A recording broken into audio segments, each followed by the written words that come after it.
Nós vamos agora ouvir mais implicações deste tema, agora considerando o texto que se encontra em Efésios, no capítulo 2, dos versos 11 ao 22. Abramos todos, meus irmãos, a palavra do Senhor, na carta de Paulo aos Efésios, no capítulo 2, do verso 11 ao 22, e vejamos como o Senhor opera na história a fim de fazer com que o seu santo ajuntamento, o seu povo, bem como as famílias, possam de fato ser solidamente constituídos e tendo a razão de existir e a sua solidez confirmadas pelo próprio Senhor e sua obra. Efésios capítulo 2, do verso 11 ao verso 22, nos diz assim o Senhor falando por sua Escritura. Portanto, lembrai-vos de que, outrora, vós, gentios na carne, chamados incircuncisão por aqueles que se intitulam circuncisos na carne por mãos humanas, naquele tempo estáveis sem Cristo, separados da comunidade de Israel e estranhos às alianças da promessa, não tendo esperança e sem Deus no mundo. Mas agora, em Cristo Jesus, vós que antes estáveis longe, fostes aproximados pelo sangue de Cristo, porque Ele é a nossa paz, o qual de ambos fez um, e tendo derribado a parede da separação que estava no meio, a inimizade, aboliu na sua carne a lei dos mandamentos na forma de ordenanças, para que dos dois criasse em si mesmo um novo homem, fazendo a paz, e reconciliasse ambos em um só corpo com Deus, por intermédio da cruz, destruindo por ela a inimizade. E vindo, evangelizou paz a vós outros que estáveis longe, e paz também aos que estavam perto, porque por ele ambos temos acesso ao Pai em um Espírito. Assim, já não sois estrangeiros e peregrinos, mas concidadãos dos santos, e sois da família de Deus, edificados sobre o fundamento dos apóstolos e profetas, sendo ele mesmo, Cristo Jesus, a pedra angular, no qual todo edifício bem ajustado cresce para santuário dedicado ao Senhor, no qual também vós juntamente estáis sendo edificados para a habitação de Deus no Espírito. Amém. Vamos orar. Senhor de infinita bondade e graça, abre nosso entendimento para que percebamos quão magníficas são as palavras que acabamos de ler. Aquilo que só Tu podes fazer, aquilo que apenas o Teu Espírito, em seu poder, pode operar e produzir. A esperança que, de fato, repousa em nossos corações quando olhamos para todas estas coisas soberanamente orquestradas pelo próprio Deus da aliança. Assim, Senhor, de tal forma que o que nos cabe não apenas o corar de vergonha, mas o regozijar-nos e admirarmos o Senhor em sua infinita grandeza, em sua incomparável majestade, em sua incomparável sabedoria, para que assim então nos deleitemos, Senhor, em Tua presença. Fala-nos, Pai, por meio do Teu texto, ajusta o nosso olhar, sonda os nossos corações, fortalece a nossa fé, revigora, Senhor Deus, a nossa esperança. Todas estas coisas sabemos que só Tu podes fazer. Por isso a Ti clamamos. Tem piedade de nós, Senhor, e misericordiosamente concede-nos isso em Cristo. É o que nós te pedimos, ó Deus, orando no santo e eterno nome de Jesus, o Senhor. Amém. Nós vivemos, meus irmãos, em um mundo profundamente dividido. E, infelizmente, nós não precisamos gastar muito tempo para constatar esse fato. Povos se hostilizam, classes se degladiam, ideologias se enfrentam. Até mesmo dentro das igrejas, barreiras são levantadas, rivalidades e distâncias são percebidas e acontecem. Isso é curioso porque o homem de nossa época fala muito a respeito de unidade, de inclusão, de tolerância. mas continua incapaz de promover tais coisas. O homem de nossa época continua incapaz de reconciliar verdadeiramente os homens. Isso aponta-nos, então, para a raiz ou para o coração do problema. O problema da desunião não é simplesmente de natureza social, ou econômica, ou por meio de qualquer outro prisma que tenha a ver com algum aspecto criado e estabelecido pelo Senhor. O problema da divisão humana não é simplesmente cultural, tampouco tão somente político. O problema da divisão entre os homens, meus irmãos, possui uma conotação ou uma natureza espiritual. Efésios capítulo 2, dos versos 11 ao 22, nos mostram exatamente isso, que a raiz da alienação do homem para com o homem está exatamente no fato de que o homem se encontra separado e inimigo de Deus em virtude da consequência do pecado e da queda. E o mesmo texto nos aponta, irmãos, para a solução definitiva da desunião da própria raça humana, o que pode de fato reconciliar homens e mulheres de pensamentos diferentes, de nações opostas, de lugares tão incomuns. É exatamente aquilo que Paulo argumenta a partir desses versos. Se o problema é espiritual, somente a cruz de Cristo pode promover de fato aquilo que os homens tanto almejam. Apenas a cruz, mediante o poder do Evangelho de Cristo, meus irmãos, pode destruir a inimizade e muito mais, formar um novo povo reconciliado para o Senhor. É assim que Paulo olha para os Efésios e é para isso que Paulo aponta os seus ouvintes. Ele diz: lembrem-se do que vocês eram, atentem e contemplem o que Cristo fez em vocês e vejam o que vocês agora se tornaram. Nessa dinâmica, meus irmãos, então Paulo nos mostra aquilo que nós aprendemos então como o cerne desse texto. A cruz de Cristo destrói a alienação humana e forma um único povo reconciliado para a habitação de Deus.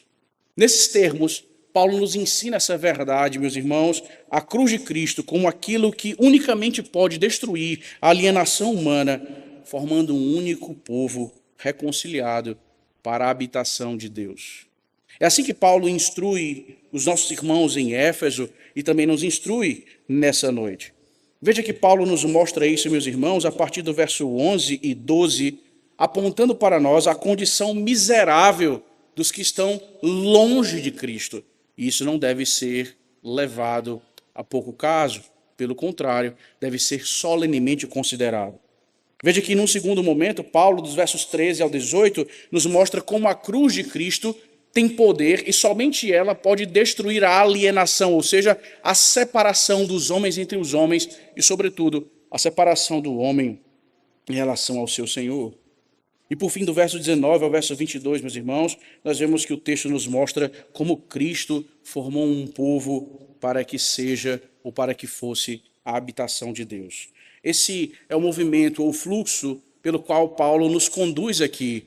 E nós desejamos então que o Senhor nos mostre a riqueza, a profundidade e a maravilha da sua verdade, nos ensinando exatamente isto, que apenas a cruz de Cristo destrói a alienação do homem e forma um único povo reconciliado para a habitação com Deus.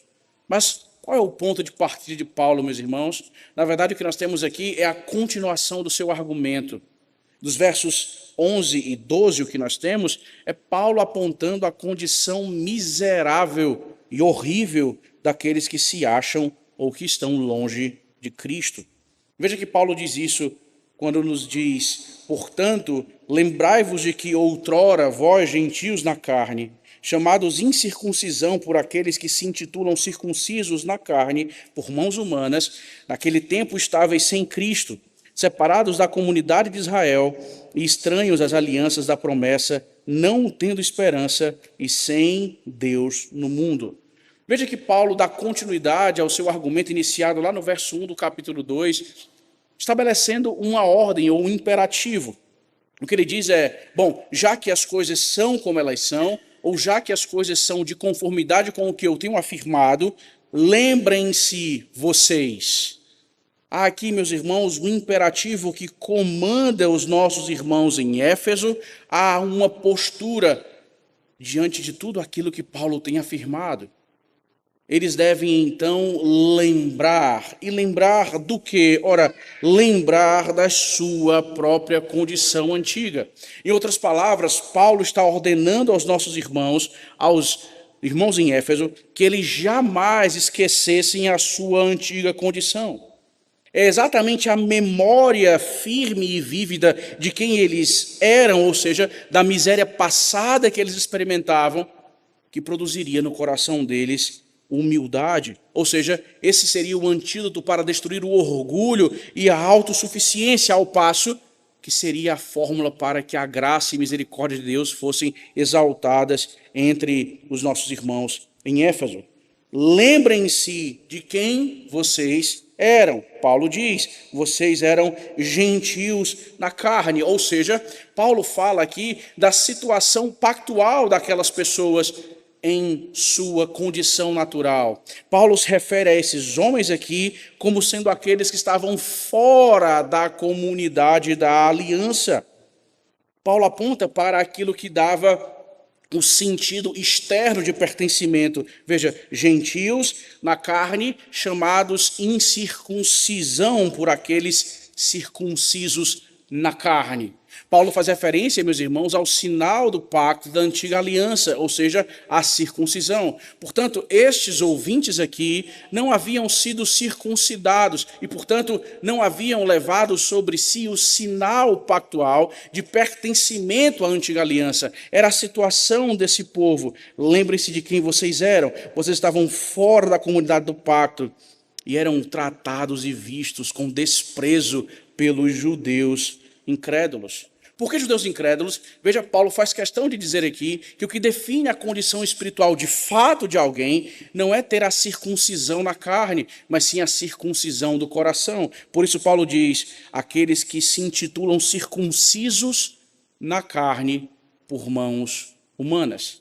Paulo faz referência a isso. Em outras palavras, os gentios eram desprezados pelos judeus, exatamente como aqueles que deveriam ficar sempre fora dos benefícios, como se o Senhor não tivesse seus eleitos, de fato, fora da própria nação de Israel. Essa era a antiga distinção, meus irmãos, pactual, que Paulo estava tratando aqui. Veja, eles estavam alheios a isso.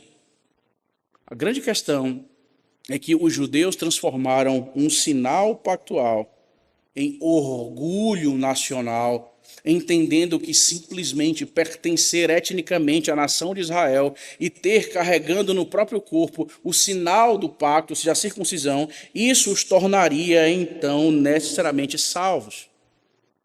Aquilo que o Senhor Deus havia estabelecido de modo claro lá em Gênesis 17 é pervertido pelos judeus gerações após gerações, o que deveria servir como um distintivo de que o Senhor tem um povo para si, agora serve ou tem servido como algo que manifesta ou se apresenta como um orgulho carnal e em hostilidade para com todos os outros. Portanto, lembrem-se disso, Efésios, quem vocês eram? Vocês estavam fora, alheios da comunidade do pacto. Mas não apenas isso. Perceba que vocês não devem fazer como os judeus incrédulos, ou seja, vocês não devem depositar a confiança no seu coração exatamente em privilégios externos. Os judeus haviam reduzido santificação, salvação, regeneração, santidade apenas a um tipo de vanglória externa que apontava para a própria circuncisão. Paulo diz, o sinal da aliança foi pervertido por aqueles homens. Não somente alheios à comunidade da aliança, irmãos, mas também alheios ao próprio Senhor. Veja o verso 12, Paulo diz, naquele tempo, ou nesse contexto, a situação de vocês era tão deprimente, tão deplorável, que vocês se encontravam sem Cristo. E aqui, Paulo apresenta os passos ou as características do homem sem o Senhor Jesus Cristo. Ele diz assim, separados da comunidade de Israel, estranho às alianças da promessa, não tendo esperança e sem Deus no mundo. Esses são os indicativos que funcionam como evidências que Paulo apresenta para aqueles nossos irmãos que os qualificava em uma situação tão difícil, tão ruim, tão horrível. Vocês estavam sem Cristo e sem esperança, sem Deus no mundo. A expressão aqui, meus irmãos, para sem Deus, é literalmente a expressão que vai nos dar a palavra em português ateu. O ponto aqui é que aqueles homens viviam como que numa espécie de ateísmo prático. Essa era a condição deles. Eles viviam sem temor, eles viviam sem comunhão com o Senhor, sem dependência de Deus e sem submissão a Ele. Esse era o estado de coisas daqueles ouvintes de Paulo. Ele diz: lembrem-se de quem vocês eram. Essa era a situação de vocês. Deplorável, horrível, filhos da ira, condenados, alheios do próprio Deus. Vocês não tinham nada, sem esperança e sem Deus no mundo. E aqui, meus irmãos, que Paulo vai nos ajudar a perceber a importância de suas palavras quando aponta a partir do próprio caso entre os seus patrícios, ou seja, entre os judeus também, que manifestavam sua confiança meramente em um sinal externo. Em outras palavras, Paulo nos ajuda, meus irmãos, a perceber que muitos de nós, ou muitos dos homens, possuem religiosidade externa, mas não um coração realmente ou verdadeiramente voltado para o Senhor. Isso, por implicação, é o que Paulo apresenta aqui. Essa era a condição de vocês, acusados pelo povo que tinha no seu próprio corpo a marca da aliança, mas que também nesse ponto não estava tão diferente assim. Veja, há uma humanidade apodrecida aqui. Vocês viviam sem esperança, sem o Senhor, sem Deus no mundo. Vocês eram simplesmente religiosos. Vocês seguiam os seus próprios corações e as suas próprias noções. Vocês serviam aos deuses moldados por suas próprias conjecturas. Vejam, esse era o estado de vocês, que pode ser o estado de alguém nessa noite que nos ouve. Muitos possuem religiosidade externa. Muitos se apresentam como um tipo de pessoa devotada ou aplicada à própria ideia de religião e fé, mas na verdade vivem como se fossem ateus práticos. Eles frequentam os cultos, eles conhecem um pouco da doutrina, mas eles vivem distantes da presença de Deus. Paulo aponta para a condição desses homens. Quer vocês fossem aproximados formalmente da religião, quer não, o ponto é exatamente esse: vocês estavam distantes da presença de Deus. Paulo nos mostra, irmãos, do ponto de vista agora dos judeus falsos, que a aproximação ou privilégios religiosos não garantiam por si mesmos a salvação verdadeira. Paulo diz aqui, como nós já havíamos afirmado, eles são circuncisos na carne por mãos humanas. Eles confiam no sinal externo pura e simplesmente. Isso não significa dizer, meus irmãos, que Paulo está desprezando o sinal. Foi o próprio Deus que estabeleceu. Isso significa que Paulo está atacando o problema de fato. O problema não é o sinal, mas o sinal como objeto da perversão do coração humano. É o que o homem faz com aquilo que o Senhor Deus estabeleceu. Paulo não está revogando essas coisas ou menosprezando a importância daquilo que o próprio Deus estabeleceu. Pelo contrário, ele está chamando a atenção para como o coração do homem distorce as coisas. De tal forma que esses homens entendiam que privilégios religiosos substituíam a conversão verdadeira. Não é que eles digam isso ou dissessem isso. Talvez entrevistando qualquer um desses, você não ouviria deles uma afirmação como essa. Mas você sabe muito bem, não necessariamente é verdade que aquilo que nós não falamos, nós não cremos. Pelo contrário, veja, há muitos que vivem algo a partir do que dizem, mas, na verdade, mostram-se muito diferentes na prática em relação ao que falaram. Esse é exatamente o caso aqui. Os judeus, meus irmãos, a comunidade de Israel, aqueles que tinham as alianças da promessa, eles possuíam sinais, eles possuíam o pacto, as ordenanças de Deus, mas eles transformaram privilégios maravilhosos espirituais em orgulho carnal. E por isso caminhavam longe do Senhor. O ponto de Paulo aqui, irmãos, é que o homem pode possuir o que for. O homem pode possuir cultura, riqueza, religião, mas sem Cristo, aquele que faz com que o coração seja circuncidado de fato, o homem continua morto espiritualmente, alienado espiritualmente, separado de Deus. Portanto, nessa noite, onde os seus pés são fincados, onde o seu coração repousa, é importante sempre trazermos isso à memória, exatamente porque o nosso coração, como mestre em enganar a nós mesmos e alimentar as nossas próprias concupiscências, muitas vezes não enxergam aonde estão fincados os pés. Há aqueles, meus irmãos, que se comportam como soberbos, porque simplesmente aderem a um tipo de matriz cristã ou reformada, e então olham de cima a baixo ou de cima para baixo aqueles que estão em outros lugares, mas que são de fato ainda irmãos em Cristo, ou estão em outras igrejas que expressam de fato o verdadeiro evangelho. Há aqueles então que se portam de maneira diferente ou se acham então simplesmente pertencentes ao rol da igreja invisível, porque de alguma forma eles têm praticado aquilo que cristãos praticam no sentido externo da coisa. Há quem de maneira muito piedosa, calma, tranquila, afável, amável, na verdade, tenha colocado a sua esperança exatamente em aspectos externos apenas, mas seus corações estão distantes do Senhor. Um homem sem Cristo pode possuir cultura, riqueza, batismo, profissão de fé, mas sem Cristo ele continuará alienado enquanto permanecer separado de Deus. Essa é a ordem de Paulo. Efésios, lembrem-se da condição miserável de vocês outrora sem Cristo. Ora, a mesma ordem, o mesmo imperativo é utilíssimo para nós. Vejam, vocês que de fato têm descansado no poder e na graça de Cristo, como sendo o único e suficiente Salvador de vocês, lembrem-se de quem vocês eram.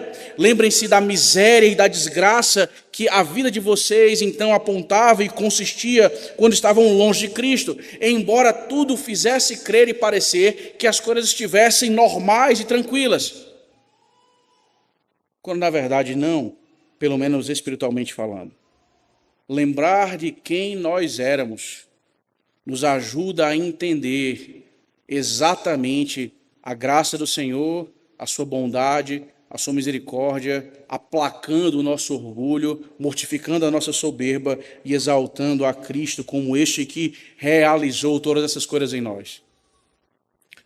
Não fomos nós que descobrimos o caminho correto. Tampouco o Senhor não se deixa persuadir simplesmente porque nós aderimos a algum tipo de prática ritualística externa.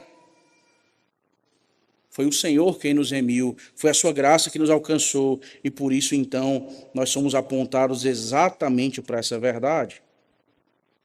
Aquilo que começa a produzir a superação da alienação, da divisão do homem entre os homens, começa exatamente quando o Senhor Deus resolve a separação entre o homem e ele. É nesse ponto, irmãos, que nós vemos pelo próprio texto as implicações da cruz de Cristo como sendo a única coisa que de fato pode destruir a separação, que pode realmente superar a divisão, que pode sim destruir a alienação.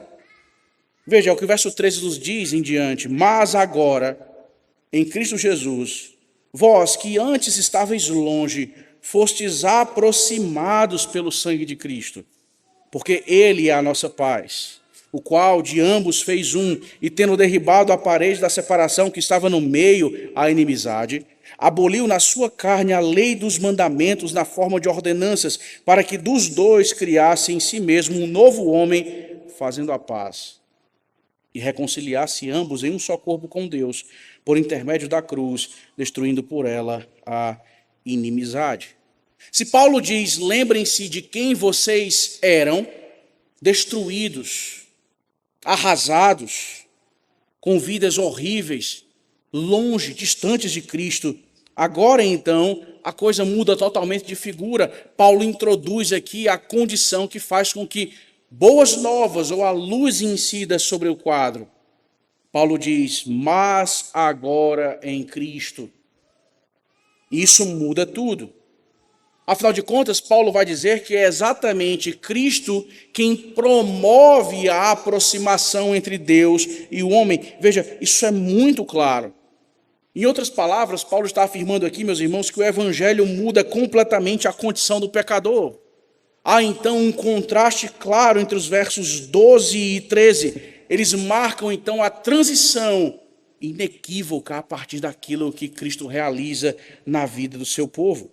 Se no verso 12 é dito, naquele tempo estáveis sem Cristo, separados da comunidade de Israel, estranhos às alianças da promessa, não tendo esperança, sem Deus no mundo, Paulo diz, mas agora em Cristo, vocês que estavam longe, foram aproximados pelo sangue desse Senhor.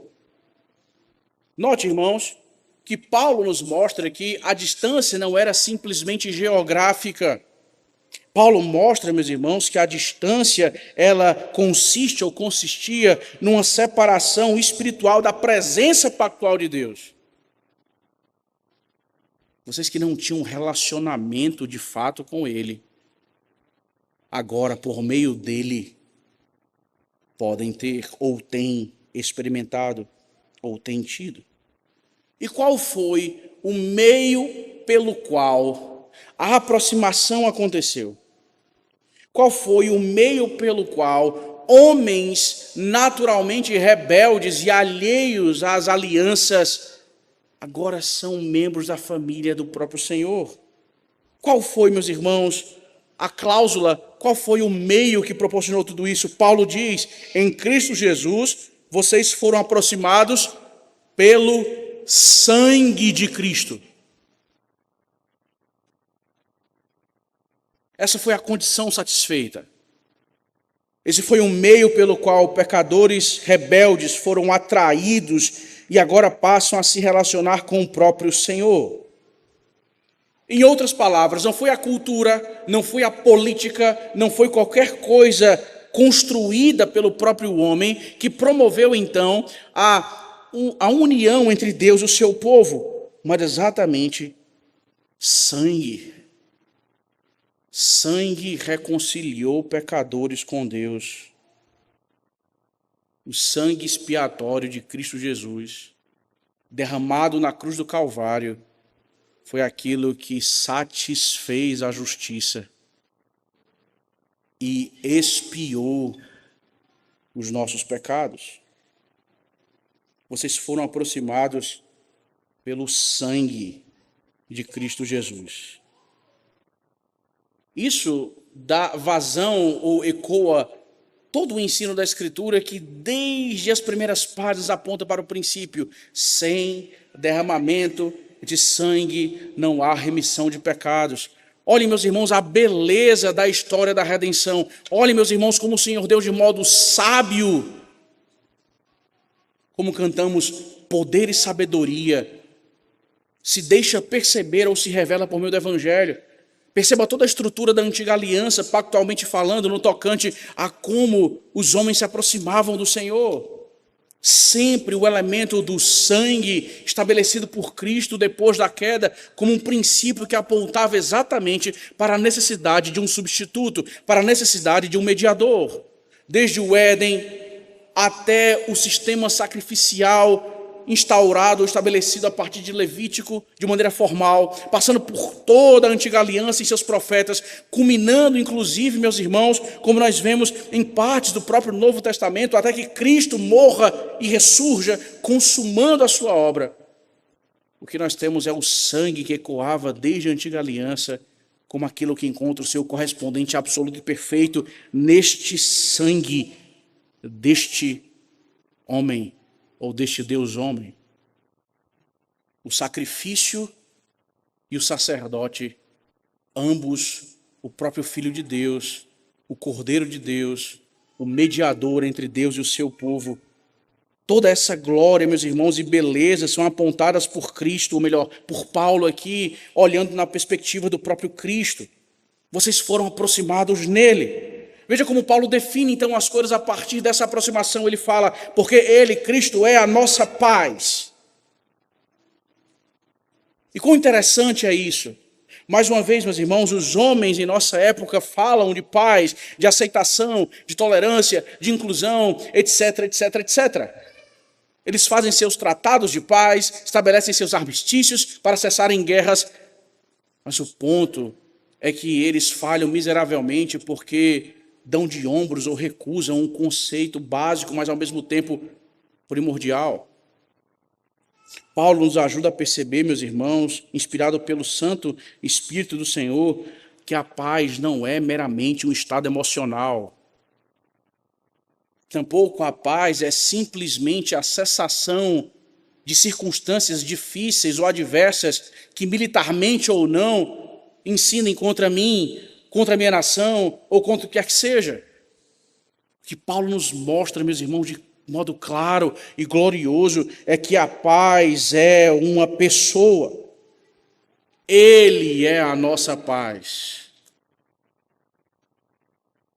O sangue dele propiciou ou promoveu a aproximação de fato e nos mostrou a própria paz. Ele não simplesmente nos concede a paz. Ele não simplesmente nos comunica a sua paz.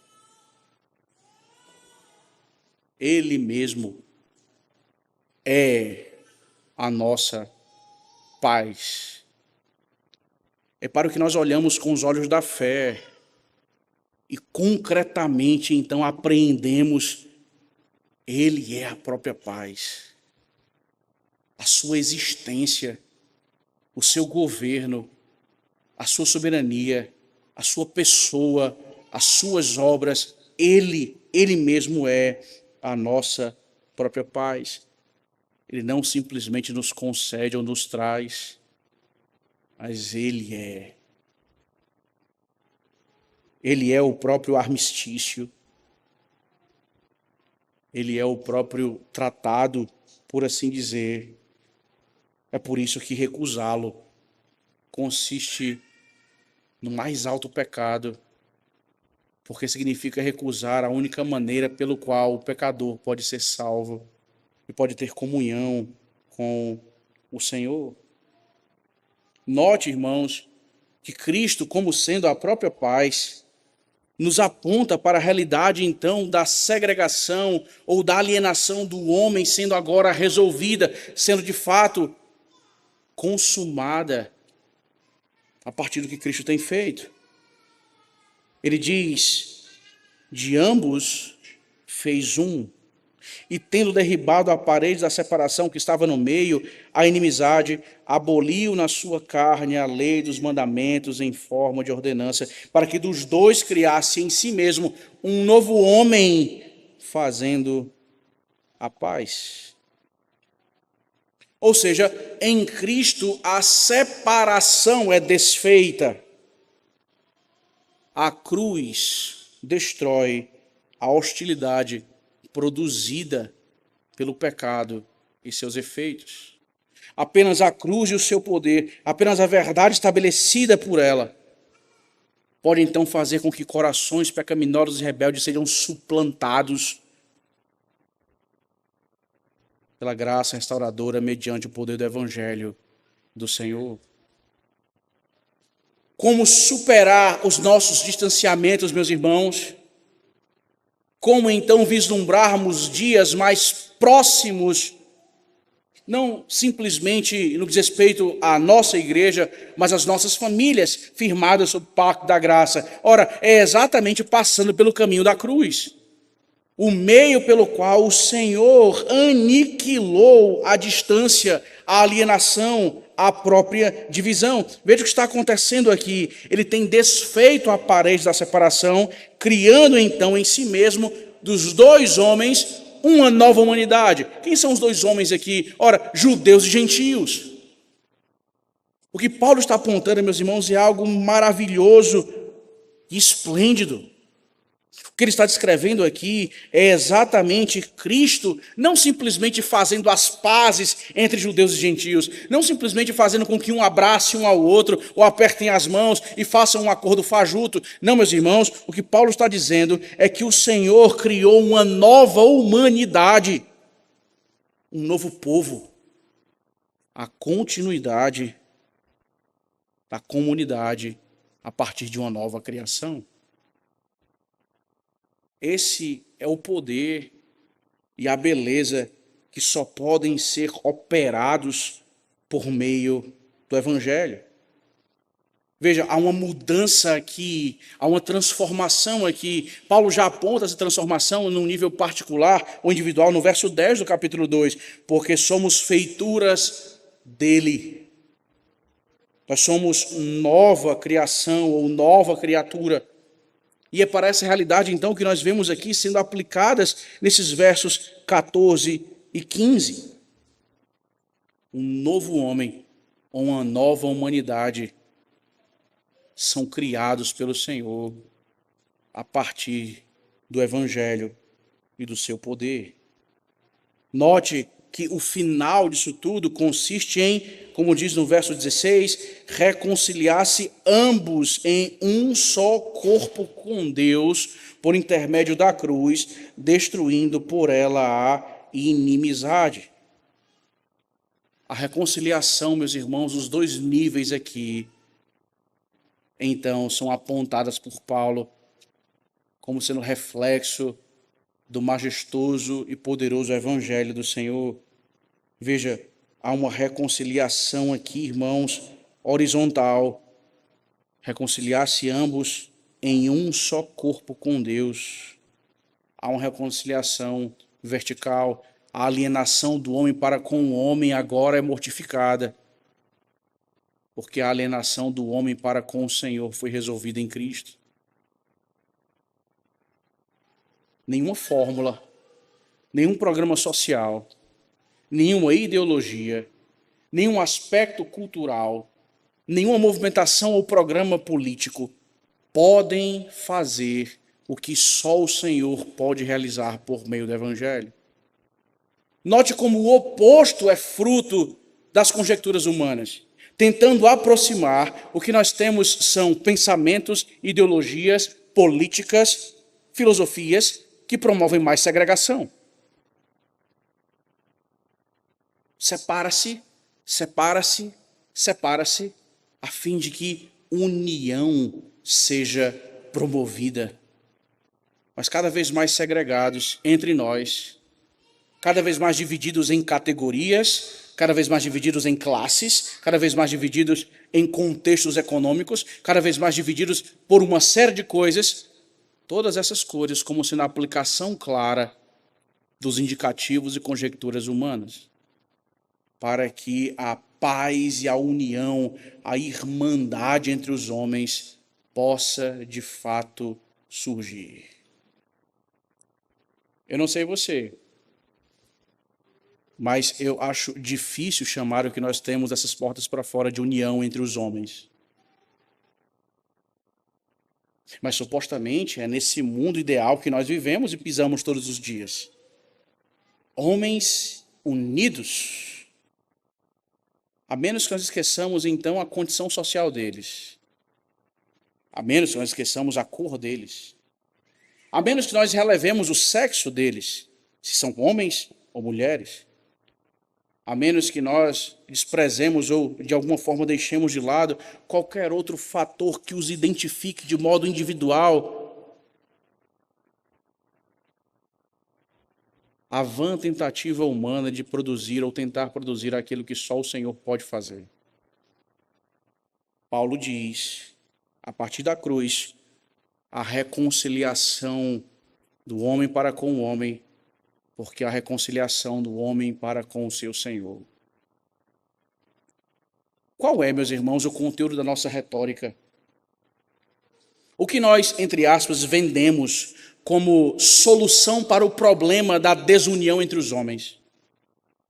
O que nós endossamos em nossas curtidas, em nossas postagens, em nossos textos ou nas nossas conversas, que de alguma forma podem servir como um endosso da propaganda mundana, que ao invés de produzir aquilo que apenas o Senhor pode fazer, na verdade, camufla quem nós somos. Não nos identifica a partir da fé que nós realmente professamos. Porque você sabe, a fé é uma outra matriz que tem o seu potencial divisor. E para que nós não sejamos divididos em matéria de fé, o primeiro passo é: guarde a sua fé no seu bolso e deixe em casa. Não a leve para o seu ambiente de trabalho. Não leve para suas atribuições ordinárias.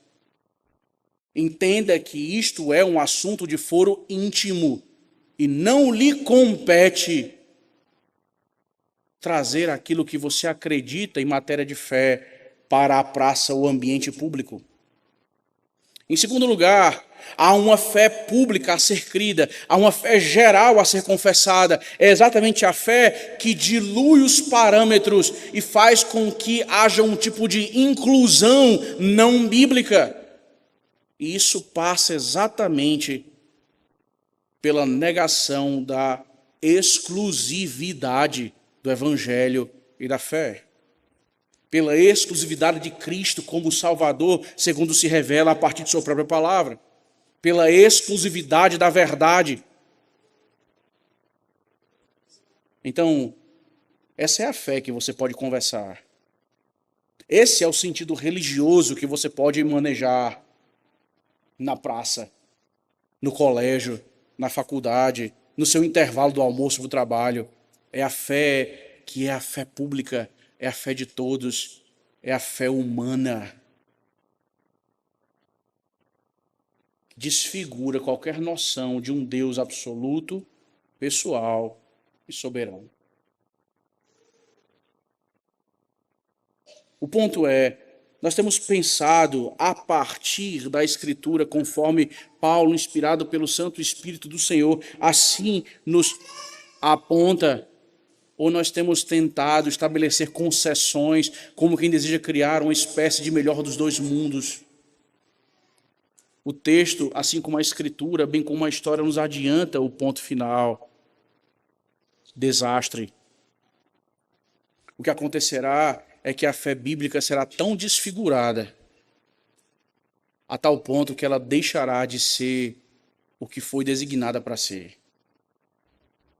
E nós, iludidos, achamos que estamos construindo, então, as famosas pontes. E temos tido vários pontos de contato, quando, na verdade, tais pontes ou pontos de contato não resistirão a 5 minutos de qualquer tipo de conversação que aponte para ideias absolutas, dogmáticas e objetivas. Mas são pontes que os engenheiros humanos confiam. Paulo mostra, irmãos, o caminho melhor. Por ele temos acesso ao Pai em um Espírito. Ele nos reconcilia, então, com o Senhor e conosco, fazendo um só povo. E veja no verso 17, vindo, evangelizou paz a vós outros que estáveis longe e paz aos que estavam perto. Como eu havia dito, porque por ele ambos temos acesso ao Pai em um Espírito. Perceba que o clímax da comunhão, então, aqui, meus irmãos, é alcançado. É exatamente a comunhão com o próprio Deus, por meio do Filho, no mesmo Espírito. Esse é o suprassumo e o alvo. Essa é a razão pela qual, no sentido macro, o Senhor Deus nos chama da morte para a vida, para que nós, então, possamos ter comunhão com o Pai, por meio do Filho, a partir do Espírito. Deve estar muito claro para você, eu espero, que nenhuma solução humana pode destruir a raiz da inimizade entre os homens. Nós estamos perto de um evento mundial que tem como um de seus objetivos promover não só o chamado fair play, o jogo limpo, mas a concórdia entre as nações. Mas nós sabemos quão efêmeras são essas coisas. E nós sabemos as vistas grossas que são feitas. No mesmo campo onde se afirma um jogo limpo, a consideração entre a individualidade de cada atleta, nós temos a proibição da manifestação da religião cristã de maneira clara e veemente, ao passo que outras manifestações religiosas não são simplesmente aceitas ou toleradas, mas em alguns contextos são estimuladas. Na mesma esteira dos jogos, meus irmãos, temos as Olimpíadas, onde os mesmos ideais de concórdia e fraternidade são então emulados, onde um competidor de um determinado país não dá a mão a um competidor de outro determinado país, porque há religiões diferentes em jogo. Essa é a paz e a união que os homens podem promover. Paz, paz. Quando não há paz, somos unidos, mas não tão unidos quanto as canções parecem nos dizer que somos. Por isso, meus irmãos, no fim das contas, o que nós vemos é que paz verdadeira exige a satisfação da justiça divina. Paz verdadeira não é só estarmos bem em nossa família, no sentido geral, alheios a Cristo. Paz verdadeira não significa só superar um problema específico, de qualquer natureza que ele seja. Paz tem como ponto de partida ou raiz a satisfação da justiça divina. Não existe paz, não existe reconciliação que não passe pelo sangue derramado no Calvário. Você está em paz? Em paz com você mesmo, em paz com os seus familiares, em paz com Deus, que é o que de fato importa. Você tem certeza que de fato está em paz com o Senhor dos Senhores, o Criador do Universo. Você tem convicção de que esse é o estado de coisas de seu coração. Você pode sim repousar na convicção e na certeza de que você está em absoluta paz com o Senhor, de que não é mais um filho da ira como também os demais, sobre quem a mão de Deus não pesa mais de um modo irado contra você. Essa é a sua convicção nessa noite. Porque, caso não seja, é possível que você não tenha conhecido de fato ao Senhor Jesus Cristo como seu Senhor e Salvador. É possível que você tenha apenas sido um bom ouvinte de certas verdades, mas tão somente isso. Note, eu não estou falando da ausência de qualquer tipo de perturbação ou incômodo e assumindo que isso é paz perfeita. Eu estou falando de um outro tipo, ou da paz que dá sentido a todas as outras. Se você olha para os salmistas, você percebe em alguns momentos que eles mesmos são quem escreve inspirados: porque estás abatido, ó minha alma, porque te perturbas dentro em mim. Deste ouvido a voz dos que dizem onde teu Deus está. Portanto, não é a ausência de qualquer tipo de perturbação ou incômodo, mas é a convicção de um coração que se encontra pela graça rendido diante do Senhor. Como quem diz: eu não tenho nada em minhas próprias mãos, Senhor. Eu não tenho nenhum mérito ou competência. Nada que eu faça é suficientemente bom e perfeito para obter de ti o teu favor. As minhas melhores obras são pecados espetaculares ou trapos de imundície. A única coisa que tenho, Senhor, é o sangue do teu Filho que me aproxima de ti. É dessa situação a qual me refiro. É dessa paz que aponto. É dessa condição fundamental que você precisa olhar para o seu próprio coração a partir da luz da palavra. É assim que você tem se aproximado de Cristo. É assim que você tem se aproximado do Senhor, confiando no sangue do Cordeiro tão somente. Ou você ainda tem tentado se aproximar com as suas próprias mãos sujas, os seus pés imundos, os seus lábios impuros, as suas obras imperfeitas? Note, aqui no corpo de Cristo, não especificamente ou somente nesta igreja, mas a igreja como o corpo de Cristo é exatamente essa nova humanidade criada a partir do Senhor e sua morte e ressurreição. A unidade da igreja, irmãos, não é sociológica. A unidade da igreja é espiritual e redentiva.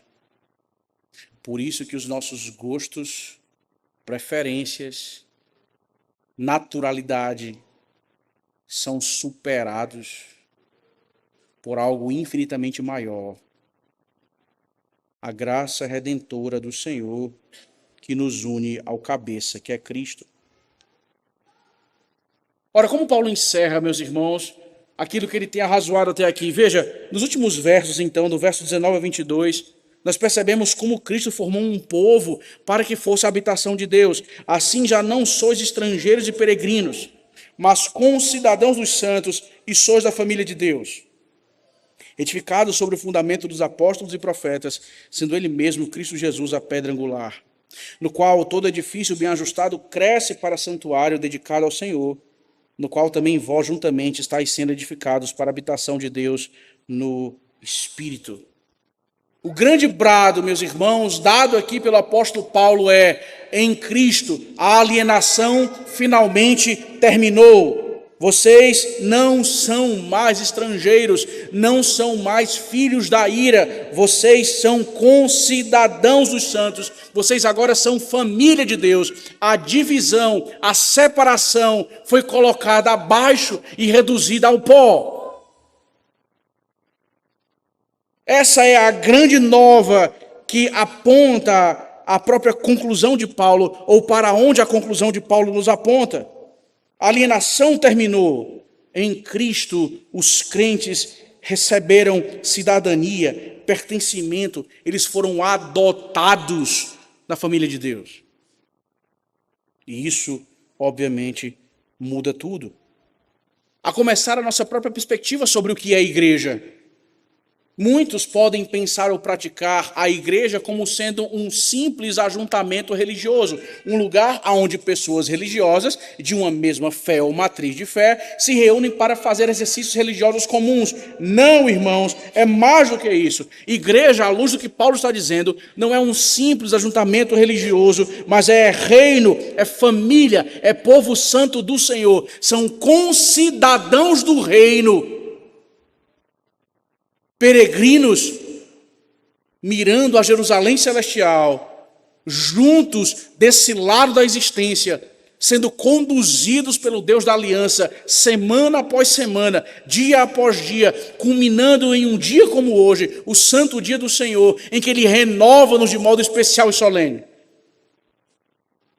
Talvez a sua apatia, talvez a sua descrença, talvez o seu tédio, talvez a sua falta de desejo de se envolver com as coisas passe exatamente por aqui, porque a sua visão é tão somente igreja como sendo um reduto aonde pessoas religiosas se unem, das quais você em alguma medida é também religioso. Mas não, vocês não são estrangeiros e peregrinos. Vocês são concidadãos dos santos e da família de Deus. E por que não são simplesmente um ajuntamento de pessoas que praticam a mesma fé, no sentido de rito externo religioso? O fundamento, então, agora é trazido pelo apóstolo Paulo. Veja, vocês estão fundamentados no quê? Ele diz, veja, edificados sobre o fundamento dos apóstolos e profetas, sendo o próprio Cristo a pedra de toque ou a pedra angular. Portanto, a igreja não está firmada no magistério, a igreja não está firmada nos homens, a igreja não está firmada em visões ou revelações de quem quer que diga ter algum tipo de expediente como esse. A igreja, meus irmãos, está firmada sobre a revelação do Senhor, entregue a partir de sua palavra revelada, conforme os apóstolos e profetas assim estabeleceram, guiados, inspirados pelo Espírito de Deus. É por isso, então, que nós podemos dizer coisas como: as portas do inferno não prevalecerão. ante a igreja de Cristo. Porque a menos que o próprio Cristo não fosse o fundamento da igreja e a sua revelação escrita não fosse o fundamento, se a igreja fosse apenas dependente da nossa própria força ou do nosso entendimento, nós seríamos engolidos, não só pelo inferno, mas por qualquer outra força infinitamente menor.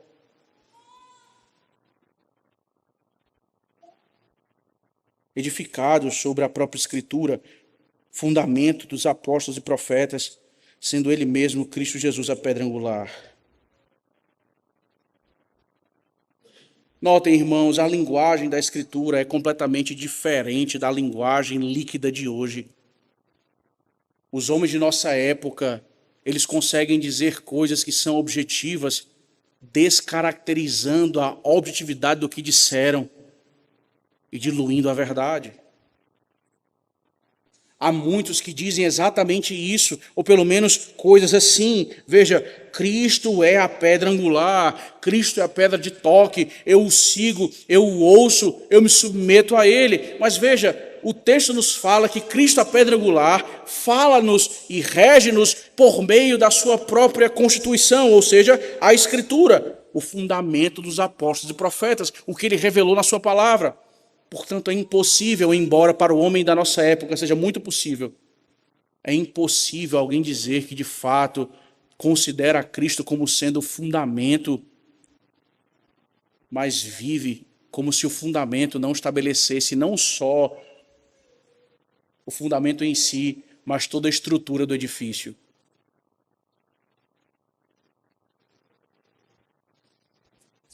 É assim, ou aqui a igreja se edifica ou está edificada. Tudo se alinha, tudo é sustentado, tudo concorre com um edifício vivo, unido e ajustado pelo Senhor, na pessoa do próprio Cristo, cabeça da igreja. Note então, por fim, o clímax. É onde Paulo quer que nós cheguemos, meus irmãos, no qual todo edifício, bem ajustado, cresce para santuário dedicado ao Senhor, no qual também vós juntamente estáis sendo edificados para a habitação de Deus no Espírito.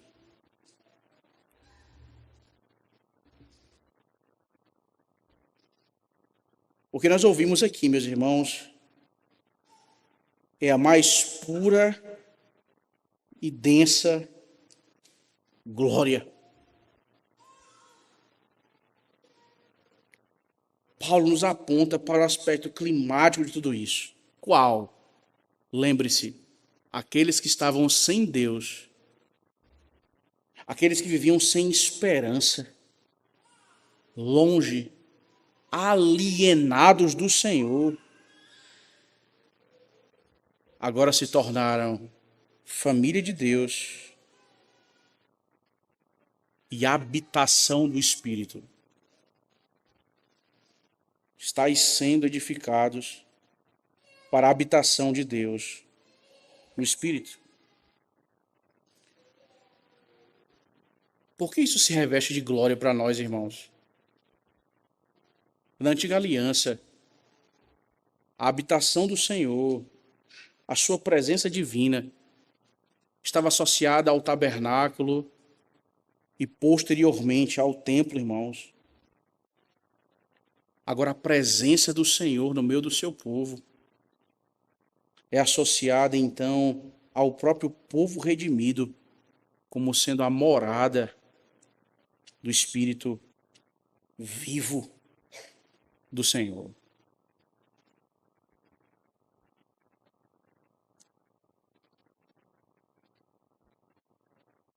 Esse é o desfecho climático. Nós não temos apenas proposições verdadeiras, não somos apenas conhecedores de verdades teológicas objetivas e verdadeiras. Pelo que Deus fez e tem feito, nós temos sido edificados como habitação de Deus no Espírito. um novo povo, uma nova humanidade formada para a habitação do Senhor em espírito. Note, o Evangelho não salva apenas indivíduos isolados. O Evangelho salva pessoas individuais, óbvio, não para que elas caminhem a despeito de um corpo, a despeito de um rei. O Evangelho salva indivíduos e forma um povo reconciliado para Deus. Onde estão os templos, meus irmãos? Onde os tabernáculos? A não ser nas reproduções das seitas. Mas onde estão de fato os templos e os tabernáculos? Eles alcançaram já a sua razão de ser. Agora, sob Cristo, a igreja é a habitação pactual do Senhor no mundo. Os nossos olhos não veem, óbvio, são realidades espirituais, mas não são menos verdadeiras, só porque os nossos sentidos não podem captar. Por isso, nessa noite, assim como o que nós tivemos nessa manhã, nós não tivemos apenas acesso ou fomos apenas frequentadores de uma reunião religiosa.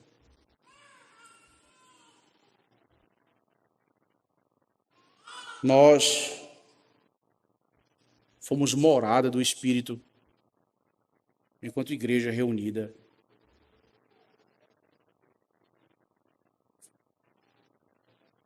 Todas as outras religiões que não fluem da própria palavra de Deus promovem reuniões religiosas pura e simplesmente, mas elas não podem ser constituídas como sendo o lugar onde o Senhor Deus habita com o seu povo. É apenas a religião revelada, a palavra do Senhor, que nos mostra isso. Por isso, meus irmãos, na semana em que nós completamos 76 anos de organização, olhando para o lar, olhando para o próprio corpo de Cristo, toda a igreja, ou todo lar, afastado de Cristo e, sinonimamente, da própria verdade revelada na Escritura, inevitavelmente perderá estabilidade, identidade e direção espiritual. Nós suplicamos a Deus, como temos pedido em relação à nossa igreja, que nos dê tantos mais anos assim aprouver a Ele, mas que em todos eles sejamos encontrados fiéis.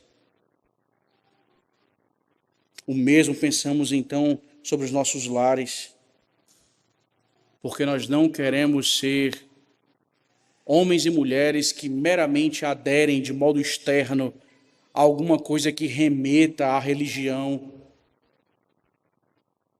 Nós queremos ser homens e mulheres que de modo íntegro têm vivido para a glória de Deus, mortificando o próprio pecado pelo poder da graça, entendendo que em Cristo uma nova humanidade é estabelecida e a própria habitação de Deus no meio do seu povo é constituída. Que os nossos olhos, irmãos, sejam guiados ao longo de mais uma semana, considerando essas verdades tão gloriosas. Que a nossa peregrinação, embora pareça seca aos nossos olhos, árida à nossa experiência, na verdade é permeada, é cercada por essa realidade gloriosa. E por isso, então, meus irmãos, apesar de nós, que continuemos a caminhar, não de qualquer forma, não como estrangeiros ou peregrinos, mas como concidadãos dos santos, família de Deus, edificados sobre o fundamento dos apóstolos e profetas, sendo o próprio Cristo o cabeça, a pedra angular.